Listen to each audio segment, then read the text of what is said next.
കുറേ നാളായല്ലേ.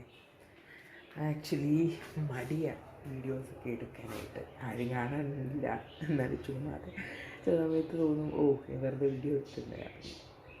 എൻ്റെ ആകെ ഒരു സബ്സ്ക്രൈബർ കണ്ടു, വിഷ്ണു എന്ന് ചോദിച്ചു കാണുന്നില്ലല്ലോ. അപ്പം ഞാൻ വിചാരിച്ചു എന്തായാലും ഇന്ന് ഞാൻ ഒരു ഇതുണ്ടാക്കുന്നുണ്ട്, അപ്പം ഞാനതും കൂടെ കാണിക്കാം. മനസ്സിലായത് നമ്മുടെ പോർക്കാണ്. അപ്പം ഞാൻ പോർക്ക് ഫ്രൈ ചെയ്യാമെന്ന് വിചാരിച്ചു. ഇതിനകത്ത് ഞാൻ മല്ലിപ്പൊടി, മുളക് പൊടി, കുരുമുളക് പൊടിയാണ് ഇതിൽ കൂടുതലുള്ളത്.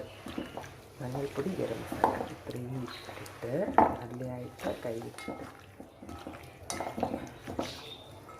ഉപ്പ് ഇട്ടിട്ടുണ്ട്, കുറച്ച് വിനിഗർ ഇട്ടിട്ടുണ്ട്. എന്നിട്ട് ഈ തേങ്ങാക്കൊത്തും കൂടെ അതിനകത്തോട്ട് ഇടണം.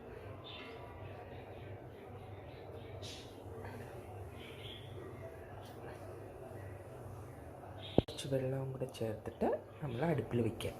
ഇത് മോഡലായി നമ്മൾ എണ്ണയൊന്നും വേറെ ഒഴിച്ചിട്ടില്ല കേട്ടോ.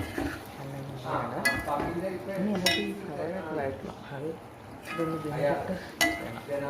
ഓൾമോസ്റ്റ് വെന്തിട്ടുണ്ട്. നമുക്ക് നമ്മൾ അത് ഓൾറെഡി മസാല ഇത് നമ്മൾ ഈ പാത്രത്തിൽ തന്നെ അടുത്ത വഴറ്റുന്നത്. ഈ എണ്ണയിലോട്ട് കുറച്ച് കടുകിട്ടിട്ടുണ്ട്. നമുക്ക് കാണാനായിട്ട് നമ്മൾ ഏതെങ്കിലും ഇരിക്കുന്നത് നോക്കണ്ട. ഈ സവാള, ഇഞ്ചി, വെളുത്തുള്ളി, ചെറിയുള്ളിയും വെളുത്തുള്ളിയും സവാളയും എല്ലാം എടുത്തിട്ട് അതുകൊണ്ട്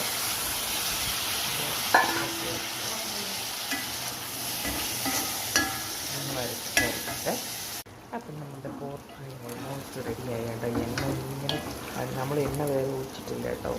അതിൽ നിന്നുള്ള നെയ്യ് തന്നെയാണ് ഇങ്ങനെ വരുന്നത്. ഓക്കെ, നല്ല സൂപ്പറായിട്ട് വന്നിട്ടുണ്ട്. കുറച്ച് നേരം കൂടെ കിടക്കണം. കുറച്ച് നേരം കിടക്കുമ്പോഴത്തേക്ക് കുറച്ചുകൂടെ ഡ്രൈ ആവും. ഓക്കെ, പറ്റുള്ളൂ. കറിവേപ്പില ഇട്ടിട്ടുണ്ട് already. Okay, thank you, bye bye.